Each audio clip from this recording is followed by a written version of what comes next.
राष्ट्रीय अटल गृहनिर्माण संस्थेच्या वतीने उभारण्यात येणाऱ्या संकुलांच्या आजच्या वितरण समारंभात उपस्थित असलेले व तसेच सहस्त्रार्जुन महालक्ष्मी गृहनिर्माण संस्थेच्याही संकुलांच्या वितरणाच्या कार्यक्रमात उपस्थित असलेले आदरणीय तुमचे आमचे नेते या राज्याचे मुख्यमंत्री देवेंद्रजी फडणवीस साहेब, या कार्यक्रमाला उपस्थित असलेले आपले पालकमंत्री आदरणीय जयकुमारजी गोरे साहेब व तसेच माढ्याचे गृहनिर्माण क्षेत्रीय मंडळ माननीय शिवाजीराव आढळराव पाटील साहेब, या कार्यक्रमाला उपस्थित असलेले आमदार सुभाष बाबू, प्रथमतः मी आज खरंच साहेबांचा आभार मानतो, कारण आज एक आनंदाचा दिवस आजच्या या कार्यक्रमामध्ये, कारण जवळपास 1450 सदनिका आपण यायचं साहेब आपल्या हस्ते सुपूर्द केलेल्या आहेत आपल्या सगळ्यांना त्यावेळी, आणि ते आपण सगळ्यांनी बघितलेलं आहे. आज एवढंच नाही, आनंद केलाय आपल्या या परमेश्वरामध्ये कारण त्यांनी आज पाऊस थांबविलेला आहे आणि आपल्या सगळ्याला या कार्यक्रमाला निमंत्रित केलं. मी खरंच आज दोन राज्याच्या परमेश्वरांनी सांगितले की आज 1300 लोकांना 1400 लोकांना धरण्यात आहे, हे सगळ्यात मोठी गोष्ट आहे आणि त्या निमित्तानं त्यांचाही आभार मानतो. आजच्या या कार्यक्रमाच्या निमित्तानं आपण इथे सगळे उपस्थित आहात. गेले 5 वर्षामध्ये आपण आज गणपतीमध्ये सावध होतो आणि आपल्या या गणपतीमध्ये त्यांनी आपल्या या सगळं बांधकाम केलं. असे आमचे या बांधकामाचे त्यांनी आज उपस्थित जवळपास 1200 पहिल्यापेक्षा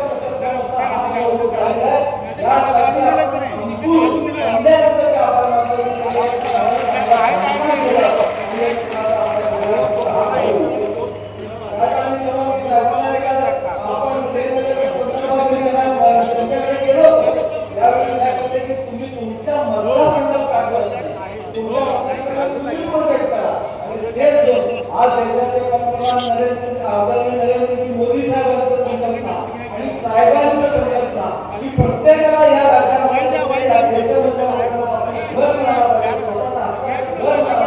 आणि आपल्या घराच्या घरामध्ये जाऊन राहण्याचा ना हा मोठा असतो. आज आपल्या सगळ्याला बघण्यात आलेला आहे आणि हे आपण आज केवळ आपल्या या राज्याचे मुख्यमंत्री देवेंद्रजी फडणवीस साहेबांमुळे आपल्या सगळ्याला मिळालेला आहे. मी आपल्या सगळ्याला सांगू इच्छितो साहेब, आज या सगळ्यांच्या महाराष्ट्र पहिल्या टप्प्यामध्ये झाले. मला असं वाटतं की हे वेळ बघितलं तर सगळ्याच्या मनात असं वाटेल की आपण का बरं अटल गृहनिर्माण संस्थेमध्ये काय होते आणि मी तुम्हाला विनंती करतो आम्ही आपल्या मनाला विनंती करतो की ह्या अटल बिहारी वाजपेयी साहेब ठेवावं असं तुम्हाला विनंती करतो. कारण आपल्याला माहिती काल आपल्या या संस्थेला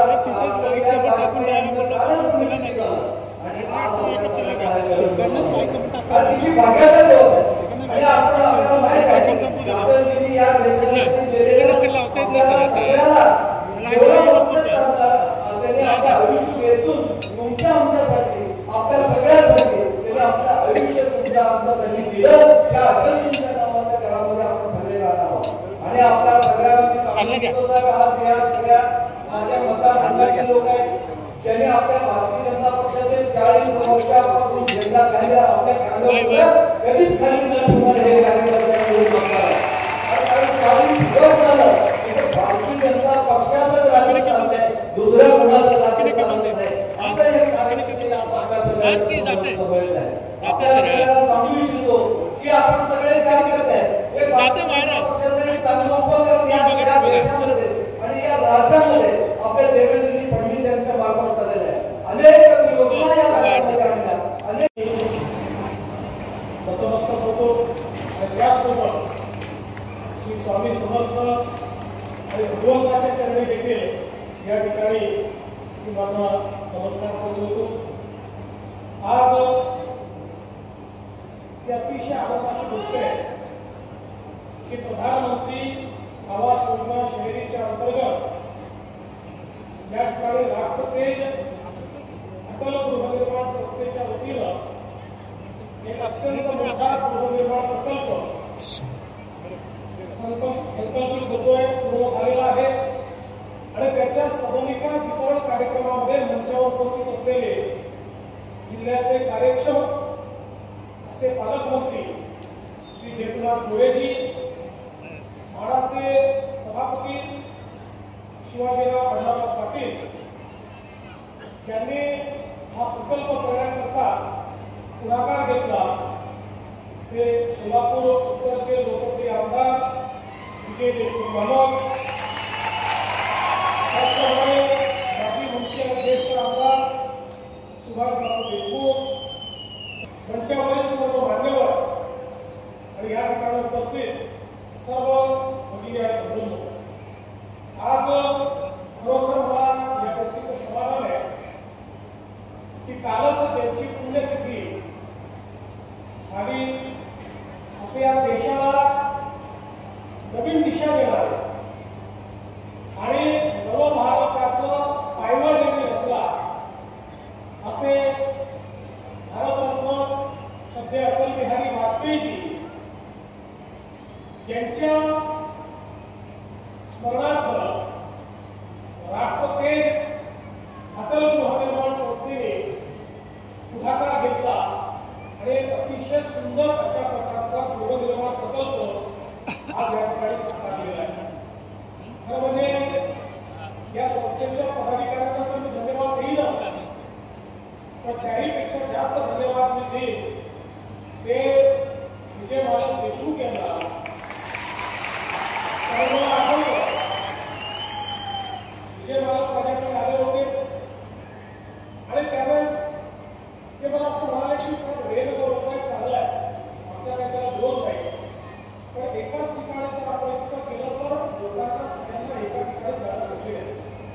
त्यास मी त्यांना सांगितलं की मला ते होऊ द्या, तुम्ही पण एक प्रकल्प का घेतला, तुम्ही तशा प्रकारचा एक प्रकल्प केला पाहिजे आणि मालकांनी त्याच वेळी सांगितलं की हो आम्ही असा प्रकल्प करू आणि माझ्याच मतदारसंघामध्ये अशा प्रकारचा प्रकल्प या ठिकाणी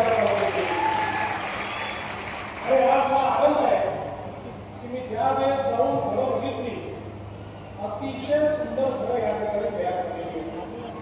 खरं म्हणजे या देशामध्ये प्रधानमंत्री मोदीजी एक असे प्रधानमंत्री झाले की ज्यांनी सामान्य माणसाच्या मूलभूत गरजांना हात घातला आणि अन्न वस्त्र निवाऱ्यासारख्या मूलभूत गरजा पूर्ण झाल्यानंतर शिक्षण, आरोग्य, रोजगारासारख्या समस्या आपल्याला पूर्ण करायच्या आहेत, पण त्याच वेळी अनेक लोक जवळजवळ अर्धा भारत किंवा 40% भारत हा निवाऱ्याविना अशा प्रकारची भारताची परिस्थिती बघितल्यानंतर माननीय मोदीजींनी प्रधानमंत्री आवास योजना सुरू केली आणि त्या योजनेचे वेगवेगळे कंगोरे आपल्याला पाहायला मिळत आहेत।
गेल्या 5-7 वर्षात 10-12 लाख घरं बांधून पूर्ण करता आली आणि आम्ही माननीय मोदीजींकडे आणि माननीय ग्रामविकास मंत्र्यांकडे गेलो आणि आम्ही त्यांना सांगितलं आम्हाला वाढीव कोटा हवा. ते म्हणाले किती तुमच्याकडे वेटिंग लिस्ट आहे. आम्ही सांगितलं 2018 पर्यंतचा सर्वे पूर्ण झालेला आहे, त्यानंतर नवीन सर्वे झाला नाही. 18 पर्यंतची वेटिंग लिस्टचा जर विचार केला तर 30 लाख लोक असे आहेत की त्यांच्याकडे घर नाही. आम्हाला वाटलं आपण 30 लाख सांगितलं किमान 10 लाख तरी घर देतील, पण मोदीजींनी आणि शिवराज सिंग चौहानांनी सांगितलं याच वर्षी पूर्ण 30 लाख घर आम्ही तुम्हाला देतो. त्यामुळे 2018 पर्यंतची SC असो, ST असो, ओपन असो, कुठली कॅटेगरी असो, OBC असो, सगळ्या कॅटेगरीतले जेवढे आमचे नागरिक आहेत त्यांना 100% घरं ही आपण त्या ठिकाणी देतो. आणि मी ग्रामविकास विभागाचं अभिनंदन करेन की देशामध्ये सर्वाधिक वेगानं 30 लाख घरं मिळाली. त्यातली जेव्हा पहिली 15 लाख घरं मिळाली त्या 15 लाख घराचं एका महिन्यामध्ये त्याचे जे काही मंजुरीचे कागदपत्र ते त्या व्यक्तीच्या हाती आम्ही दिले आणि त्याच्या खात्यामध्ये पैसे लिहून दिले. म्हणजे 10 लाख घरांचं काम मंजुरीपासून एका महिन्यामध्ये ग्रामविकास खात्याने सुरू केलं आणि आता तर 20 लाखांपेक्षा जास्त घरांचं काम सुरू झालेलं आहे. म्हणजे पुढच्या 2 वर्षामध्ये जवळपास 30 लाख कुटुंबांना म्हणजे 1.5 कोटी लोकांना आपलं स्वतःचं घर या ठिकाणी मोदीजींमुळे मिळेल. त्यांच्या स्वतःचं घर आपण अटल गृहनिर्माण संस्थेने पुढाकार घेतला आणि एक अतिशय सुंदर अशा प्रकारचा गृहनिर्माण प्रकल्प आज या ठिकाणी साकारलेला आहे. या 30 लाख घरांना केंद्र सरकारच्या पैशासोबत राज्य सरकार अतिरिक्त 50,000 रुपये देईल आणि त्यामध्ये आम्ही निर्णय केला प्रत्येक घरावर आम्ही सोलर लावणार आहोत. म्हणजे या 30 लाख लोकांना विजेचा 1 रुपयाचा देखील खर्च येणार नाही. त्यांना पूर्णपणे मोफत वीज मिळेल अशा प्रकारची व्यवस्था देखील या निमित्ताने आपण करतोय. सोलापूरने एक चांगला पॅटर्न तयार केला आहे. मी पद्धतीचं मनापासून अभिनंदन करतो की ज्या प्रकारे त्यांनी या संपूर्ण स्वरूपाचं स्वतःचं हक्काचं घर अगदी वाजवी किमतीमध्ये देत असताना हा महत्वाकांक्षी प्रोजेक्ट उभा केला. आणि हा प्रोजेक्ट फक्त उभा नाही केला तर या प्रोजेक्टसाठी लागणाऱ्या सगळ्या सोयीसुविधा आदरणीय विजय वाघांनी या ठिकाणी देण्याचा प्रयत्न केला. सगळ्या पायाभूत सुविधा या ठिकाणी त्या प्रोजेक्टसाठी उपलब्ध केलेल्या आहेत. त्या मतदारसंघातल्या प्रत्येक कार्यकर्त्याच्या कामाची भूमिका घेऊन या मतदारसंघाच्या गोरगरीब जनतेच्या प्रश्नाची भूमिका घेऊन कायम शासनाची लढा उभा करणारे आणि त्या लोकांच्या आयुष्यात समाधान मिळवून देण्याचा प्रयत्न करणारे आमदार आदरणीय सन्माननीय विजयराव देशमुख साहेब आहेत. त्यांचे या ठिकाणी पुन्हा एकदा मी मनापासून आज या ठिकाणी मी आदरणीय मुख्यमंत्री महोदयाला मनापासून धन्यवाद देईन. या शहरामध्ये अनेकांना घरं देण्याचा प्रयत्न आजपर्यंत आपण केला आदरणीय मोदीजींच्या आणि आपल्या प्रयत्नात 15,000 घराचा पहिला एक प्रोजेक्ट कंप्लीट झाला. त्यानंतर जवळजवळ आता 1300-1350 घराचा हा प्रोजेक्ट कंप्लीट होतोय. फक्त शहरी भागासाठीच नाही पण या राज्याच्या ग्रामीण भागातल्या प्रत्येक आवश्यक आणि गरजू लोकांना स्वतःचं हक्काचं घर द्यायला पाहिजे ही भूमिका घेऊन काम करणारे मुख्यमंत्री आज महाराष्ट्रामध्ये काम करत आहेत. मला या कार्यक्रमाच्या निमित्तानं आपल्या सगळ्यांना सांगण्यात आनंद होतो की गेल्या 10 वर्षापासून महाराष्ट्रामध्ये आदरणीय मोदीजी जेव्हापासून पंतप्रधान झाले आणि तेव्हापासून सर्वांसाठी घर देण्याचा निर्णय मोदीजींनी घेतला आणि त्याची अंमलबजावणी महाराष्ट्रामध्ये प्रभावीपणे होत होती. गेल्या 10 वर्षामध्ये 10,26,000 घरं या महाराष्ट्रामध्ये सामान्य लोकांना देण्याचं काम सरकारनं केलं. जेव्हा आदरणीय देवेंद्र फडणवीस साहेब दुसऱ्यांदा मुख्यमंत्री झाले तेव्हा फक्त 6 महिन्यामध्ये या राज्यातल्या गरजू लोकांना जवळजवळ 30 लाख घरं आदरणीय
पाणी घेऊ अशा पद्धतीची परिस्थिती निर्माण होईल